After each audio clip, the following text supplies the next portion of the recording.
సభకు నమస్కారం. నాడు ఎన్టీ రామారావు గారు తెలుగు ఆత్మ గౌరవం కాపాడటం కోసం పార్టీ పెట్టడం, అదేవిధంగా 9 నెలల్లో చరిత్రలో ఎవరు ఎరగని విధంగా అధికారంలో అధిష్ఠించిన తర్వాత తెలుగువారి పౌరుషాన్ని, ప్రతిష్టని దేశ విదేశాల్లో చాటి చెప్పిన విషయాన్ని ఈ సందర్భంగా మనం గుర్తు తెచ్చుకోవాలి. అదే విధానంలో, అదే పందాలో నారా చంద్రబాబు నాయుడు గారు మరి యువతలో ఆత్మవిశ్వాసాన్ని నింపారు, ఆత్మస్థైర్యాన్ని కల్పించారు. ఐటీకి బంగారు భవిష్యత్తు ఉందని ముందుగా గ్రహించి ఉన్నత విద్యని మరి యువకులకి అందుబాటులో తీసుకొచ్చి అనేక లక్షల మందిని మరి ఇంజనీర్లుగా మరి అవకాశం కల్పించి వాళ్ళని దేశ విదేశాల్లో వాళ్ళు మరి ఆర్థికంగా నిలదొక్కునే విధంగా ఉద్యోగ అవకాశాలు కల్పించి ఆత్మస్థైర్యాన్ని నింపిన విషయాన్ని కూడా ఈ సందర్భంగా మనం గమనించాలి. ఎన్టీ రామారావు గారు ఆనాడు సమాజమే దేవాలయం, ప్రజలే దేవుళ్ళని నినాదానికి కొనసాగిస్తూ ఈనాడు నారా లోకేష్ బాబు గారు మరి ఈనాడు పార్టీలో చురుగ్గా వ్యవహరిస్తూ పార్టీని మరింత పటిష్టం చేయడానికి కృషి చేస్తున్న నారా లోకేష్ గారు మరి కార్యకర్తే పార్టీ అధినేత అని నినాదం ఇవ్వటం కాదు, దాన్ని ఆచరించి చూపెట్టిన విధానాన్ని కూడా మనందరం కూడా గమనించవలసిన అవసరం ఉంది. విజయనగరం జిల్లా గజపతి నగరానికి చెందిన మరి గంట్యాడ శ్రీదేవికి ఈనాడు పాలిట్ బ్యూరో సభ్యురాలిగా, అదే రకంగా మరి ఏదైతే మంగళగిరి నియోజకవర్గానికి చెందిన మరి ధనంజయ్ గారికి పాలిట్ బ్యూరో సామాన్య కార్యకర్తలు, ఒక స్థాయి మండల స్థాయి కార్యకర్తలకి ఈనాడు పాలిట్ బ్యూరో సభ్యులుగా గౌరవం ఇచ్చారంటే ఈ గౌరవం కార్యకర్తలందరికీ ఇచ్చినట్టుగా నేను భావిస్తున్నాను. అంతేకాకుండా శ్రీకాకుళం జిల్లాలో మారుమూల గ్రామంలో ఉండే మరి కలిసెట్టి అప్పలనాయుడు గారు, ఆయన పెద్ద పదవులు ఏం చేయలేదు. అదే రకంగా కర్నూలుకు చెందిన నాగరాజు గారు, ఆయన కూడా సామాన్య కార్యకర్త. అతనికి ఇద్దరికి కూడా ఎంపీగా పార్లమెంట్లో పోటీ చేసి పార్టీ తరఫున పార్లమెంటుకు పంపించిన ఘనత కూడా ఈనాడు తెలుగుదేశం పార్టీకే దక్కిందని సందర్భంగా మనం చేస్తున్నాం.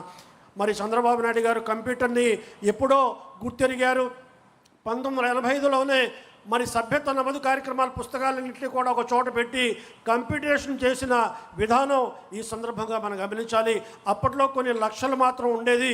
ఈనాడు నారా లోకేష్ గారు హైటెక్ విధానంలో ఈ సభ్యత్వ నమోదు కార్యక్రమం చేయడం మూలంగా భారతదేశంలో ఏ రాజకీయ పార్టీకి కూడా అతి తక్కువ కాలంలో 1,03,86,859 మంది సభ్యులని సభ్యత్వాలు చేర్పించిన ఘనత ఈనాడు నారా లోకేష్ గారి సారథ్యంలో వచ్చింది. ఆనాడు ఎన్టీ రామారావు గారు ప్రజాబలాన్ని కూడా తీసి పెట్టారు.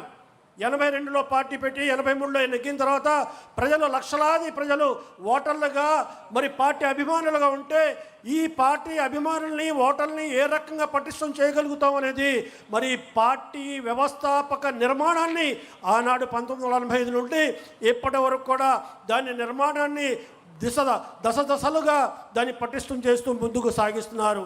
ఈనాడు పాలిట్ బ్యూరో కానీ, అదే రకంగా జాతీయ స్థాయి పార్టీ కమిటీ కానీ, రాష్ట్ర స్థాయి పార్టీ కమిటీ కానీ, అనుబంధ కమిటీలు కానీ, 26 జిల్లాల పార్లమెంట్ జిల్లాల కమిటీలు కానీ, అనుబంధ కమిటీలు కానీ ఈనాడు వేసుకోగలిగాం.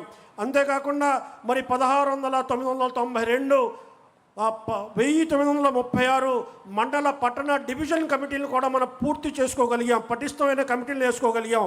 992 గ్రామ వార్డు కమిటీలని మనం వేసుకున్నాం. ఇది పార్టీ విధానం, గతంలో అనుసరిస్తున్న విధానం. కానీ నారా లోకేష్ బాబు గారు ఈనాడు మరి పార్టీలో ఇంకా పటిష్టమైన వ్యవస్థ రావాలి, ఇంకా సహకారమైన వ్యవస్థ ఉండాలి అనే ఉద్దేశంతో క్యూబ్స్ అని తీసుకొచ్చారు. మరి క్లస్టర్ యూనిట్ బూత్లని ఆ రకంగా 1875 క్లస్టర్ కన్వీనర్ని కో-కన్వీనర్ని ఏర్పాటు చేసుకున్నాం. 769 యూనిట్ కన్వీనర్ని ఏర్పాటు చేసుకోగలిగాం. 46,397 బూత్ కన్వీనర్లు కూడా ఈనాడు క్యూబ్స్లో ఏర్పాటు చేసుకున్న విషయాన్ని కూడా ఈ సందర్భంగా మీరు గమనించాలి. పార్టీ నిర్మాణంలో ఎంత పటిష్టంగా ఉన్నామో ఇక్కడ మనకు ప్రస్ఫుటంగా కనపడుతుంది. అంతేకాకుండా కేఎస్ఎస్లో మరి కుటుంబ సాధారిక సభ్యుల్ని ఎప్పుడూ లేని విధంగా 100లో ఒకళ్ళని మహిళ, మరి అదే రకంగా జెంట్స్ నుంచి ఒకళ్ళు, మహిళ నుంచి ఒకళ్ళు పెట్టి మరి ఈనాడు మరి సుమారుగా 13,69,000 మంది కేసులను పెట్టారు. ఈ కేసులు కేవలం నామకోసం వేసినవి కావు. ఎవరైతే స్టేజ్ మీద ఉన్నారో, ఎవరైతే జాతీయ పార్టీలో ఉన్నవాళ్ళు ఉన్నారో, ఎవరైతే రాష్ట్ర పార్టీలో ఉన్నవాళ్ళు ఉన్నారో, మనందరం కూడా ఎక్కడైతే కేసులో సభ్యులుగా ఉన్నామో, నేను కూడా ఒక కేసులో 100 ఓటర్లకు జవాబుదారీగా ఉన్నాను. ఆ 100 ఓటర్లలో నేను మమైకమై పార్టీ ప్రతిష్టని, ప్రభుత్వ ప్రతిష్టని పెంచే రకంగా మనం చేయవలసిన అవసరం మనందరి మీద ఉందనే విషయాన్ని కూడా ఈ సందర్భంగా గమనించవలసిందిగా మనం చేస్తున్నా. చంద్రబాబు నాయుడు గారు మరి ఏదైతే సామాజిక న్యాయం చేయటంలో మొట్టమొదటిగా ఉంటారు, సామాజిక న్యాయం చేయటం ఆయన ఎప్పుడు కూడా అన్ని కులాలు వచ్చినాయా లేదా, అన్ని కులాలు కలిసినాయా లేదా అని చెప్పే ప్రాధాన్యత, సమతుల్యం చేసే విధానం ఎప్పటి నుంచో ఆయనలో ఉంది. ఈనాడు ఏదైతే పాలిట్ బ్యూరోలో చూసుకుంటే 11 మంది బీసీలకి, 5 ఎస్సీలకి, 1 ఎస్టీ, 1 మైనారిటీకి ప్రాధాన్యత కల్పించారు. అంతేకాకుండా జాతీయ కమిటీల్లో 9 మంది బీసీలకి, 2 ఎస్సీలకి, 1 మైనారిటీకి ప్రాధాన్యత కల్పించారు. రాష్ట్ర కమిటీలో చూసుకుంటే 77 బీసీలకి, మరి అదే రకంగా 24 మంది ఎస్సీలకి, 8 మంది ఎస్టీలకి, ఆ రకంగా 13 మంది మైనారిటీలకు ప్రాధాన్యత కల్పించి ఈ పార్టీ మాది, ఈ పార్టీలో మా ప్రాతినిధ్యం కూడా ఉంది, ఈ పార్టీలో మా నాయకులు కూడా ఉన్నారని ఆయా సామాజిక వర్గాలు గర్వంగా చెప్పుకునే రకంగా ఈనాడు పార్టీలో అవకాశం కల్పించిన విధానాన్ని సమాజంలో సమన్వయం చేసిన విధానాన్ని కూడా ఈ సందర్భంగా మీరు గమనించాలి. పార్లమెంటు కమిటీలో కానీ, మండల పట్టణ డివిజన్ కమిటీలో కానీ 50% బీసీ, ఎస్సీ, ఎస్టీ, మైనారిటీ మహిళలకి కేటాయించాలని నియమాన్ని ఈనాడు తూచా తప్పకుండా అమలు చేసే రకంగా చంద్రబాబు నాయుడు గారు ప్రత్యేక దృష్టి సారిస్తున్నారనే విషయాన్ని ఈ సందర్భంగా మనవి చేస్తున్నాను. ఈనాడు కమిటీలు నిర్మాణం చేసుకోవడం కాదు, ఆ కమిటీలు మెరుగైన పనితనం ఉండే రకంగా ఈనాడు చూడాలి. చంద్రబాబు నాయుడు గారు ఎప్పుడు చెప్తుంటారు, పై స్థాయి నుండి కింద స్థాయికి ఏదైతే ఆదేశాలు ఇస్తుంటామో, ఏదైతే కార్యక్రమాలు ఇస్తుంటామో, ఏదైతే ప్రోగ్రామ్స్ ఇస్తుంటామో, రాష్ట్ర స్థాయి నుండి పార్లమెంటు స్థాయికి, పార్లమెంటు స్థాయి నుండి మండల స్థాయికి, గ్రామ స్థాయిలకు చేరాలి. అదే రకంగా గ్రామ స్థాయిలో జరుగుతున్న చర్చల్ని మండల స్థాయి వాళ్ళు చర్చించాలి, ఆ సమస్యను పరిష్కరించాలి. మండల స్థాయి వల్ల కాకపోతే శాసనసభ్యులు, ఇన్ఛార్జీలు చర్చించాలి, ఆ సమస్యలు తీర్చాలి. వాళ్ళ వల్ల కాకపోతే పార్లమెంటు స్థాయిలో ఈనాడు ఇన్ఛార్జ్ మంత్రులు పెట్టారు. DDRC కంటే ముందు జిల్లా సమన్వయ కమిటీ సమావేశం పెట్టుకుని, ఆ జిల్లా సమన్వయ కమిటీ సమావేశంలో ఏవైతే సమస్యలు గ్రామ స్థాయిలో, మండల స్థాయి నుంచి వచ్చాయో ఆ సమస్యల్ని చర్చించి వాటిని పరిష్కరించే రకంగా కృషి చేయవలసిన బాధ్యత ఈనాడు ఈ కమిటీల మీద ఉంది. 2 ways ప్రోగ్రాం, పైనుంచి కిందకి, కింద నుంచి పైకి, ఆ రకంగా రాష్ట్ర స్థాయిలో కూడా ఏవైతే సమస్యలు మరి మండల స్థాయి నుండి, పార్లమెంట్ స్థాయి నుంచి వచ్చాయో మరి ఆ సమస్యల్ని అవసరం అనుకుంటే రాష్ట్ర స్థాయిలో మరి పాలిట్ బ్యూరోలో కూడా చర్చించి మరి వాటిని పరిష్కరించే ఆలోచన చేసే విధానం మనలో ఉందనే విషయాన్ని ఈ సందర్భంగా మనం చేస్తున్నా. ఈనాడు ఈ కమిటీని బలోపేతం చేసుకోవడమే కాకుండా వాటి పనితీరుని మెరుగుపరచడానికి అవసరమైన ఒక పార్టీ కార్యాలయాలు కావాలి. ఈనాడు రాష్ట్ర పార్టీ కార్యాలయం బ్రహ్మాండమైన జాతీయ పార్టీ కార్యాలయం అన్ని సౌకర్యాలతో, అన్ని సదుపాయాలతో మనం నిర్మించుకున్నాం. అదే రకంగా 26 జిల్లాలకి, ఈనాడు 2 జిల్లాలు కలుపుకుంటే 28 జిల్లాలకి, 2 జిల్లాలకి ఈనాడు పార్టీ కార్యాలయాలు ఉన్నాయి. ఇంకా 6 జిల్లాలకి పార్టీ కార్యాలయాలు ఏర్పాటు చేసుకోవడానికి శంకుస్థాపన జరిగింది, నిర్మాణం కొనసాగుతుంది.